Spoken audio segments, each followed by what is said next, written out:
Another port, another crane, another deal signed in triplicate. This isn't charity, it's calculated colonization. Since the dawn of the millennium, China has pumped over $2 trillion into the continent. More than the Marshall Plan, but without the strings, or so it seems.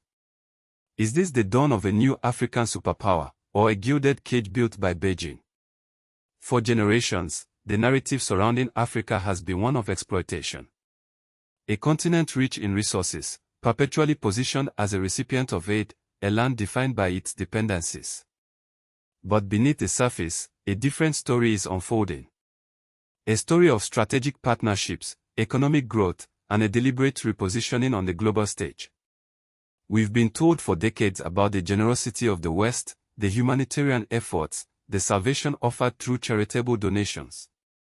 But what if the true game changer arrived cloaked not in aid packages, but in concrete, steel, and ambitious infrastructure projects? Take a look around. From the bustling port of Djibouti to the copper mines of Zambia, a new force is shaping the African landscape. A force less concerned with colonial legacies and more focused on mutual benefit, or so it seems. Think about the numbers. Since 2000, China has poured an unprecedented amount of capital into Africa. Loans, investments, and trade deals reshaping the continent's economic destiny. We are talking about more than just a few $billion here and there. This is a seismic shift. The Marshall Plan, launched in 1948, was the United States' ambitious project to rebuild post-war Europe. A symbol of Western influence, a testament to American power. Its total value, around $13 billion at the time, equivalent to roughly $150 billion today. A significant figure, undoubtedly. But now, prepare yourselves. Because the truth is this, since the start of the new millennium, China's total investment in Africa surpasses a staggering $2 trillion. $2 trillion. That's more than 10 times the modern value of the entire Marshall Plan. A figure so enormous, it begs the question, what is really going on here? Why it matters now?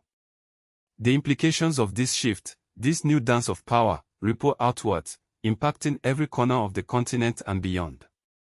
It's not just about economics, it's about agency. It's about who shapes the future. For decades, the narrative of Africa has been one of dependency, of external forces holding the reins. But the winds are changing. And at the heart of this transformation lies something monumental, the African Continental Free Trade Area, or AfCFTA. Launched in 2018 and substantially operational from 2021, AfCFTA is the largest free trade area globally, measured by the number of participating countries. It's a bold declaration of economic unity, a promise to dismantle trade barriers and unleash intra-African trade. Imagine a single market of 1.3 billion people, a collective GDP of over $3.4 trillion. For context, the European Union took decades to reach its current level of integration. And we are moving at lightning speed. This isn't just about moving goods, it's about moving ideas, about fostering collaboration, about building African solutions for African problems. It empowers entrepreneurs, drives innovation, and creates opportunities for young Africans to build their futures right here. It reduces our reliance on external markets and gives us greater control over our own destiny. This is more than just trade, it is shaping continental identity. But here's the thing, the game changer, the element that often gets overlooked amidst all the talk of trade deals and GDP figures. AfCFTA fundamentally alters the power dynamics on the continent. It shifts the leverage from individual nations, negotiating separately with global powers, to a unified bloc, negotiating as one voice. Suddenly, that $2 trillion investment from China looks a little different, doesn't it? It is no longer about loans to one nation, but loans to a unified marketplace. A continental market. The real question becomes, on whose terms would that investment truly benefit? So, what does $2 trillion look like on the African continent? Its railways charting new trade routes. Its bustling ports connecting us to global markets. Its new opportunities, And yes, new challenges as well. The rise of China's influence is not simply an economic transaction. It's a reshaping of power dynamics, forcing African nations to strategically navigate a multipolar world. Understanding this influence is crucial for all Africans today. We must ask ourselves, how do we ensure these investments truly benefit our people?